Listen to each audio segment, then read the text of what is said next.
কি গো মা, তুমি কি করছো এখানে? এই ঠাকুরের বাসন মাজছি। কেন?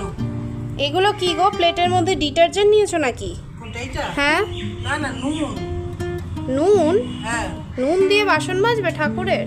হ্যাঁ, নুন দিয়ে লেবু দিয়ে।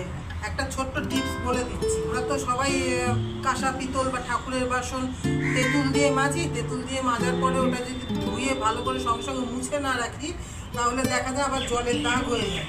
কিন্তু বন্ধুরা, এইভাবে লেবুর সঙ্গে নুন মাখিয়ে যদি এইভাবে একবার আমরা পরিষ্কার করে দেখবেন, খুব সুন্দর পরিষ্কার হয়, তাড়াতাড়ি হয়, আর কোনো জলের দাগ হয় না। দেখাও দেখি। অনেকটাই পরিষ্কার হয়ে গেছে।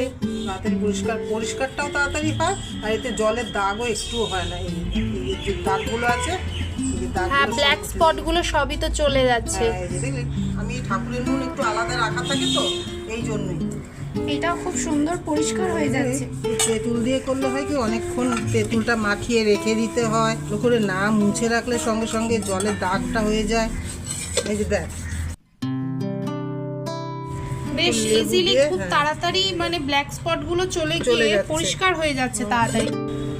এই দেখো দেখো বন্ধুরা, কি সুন্দর পরিষ্কার হয়ে গেছে। ফ্রেন্ডস, তোমরা একবার এইভাবে ট্রাই করে দেখতে পারো।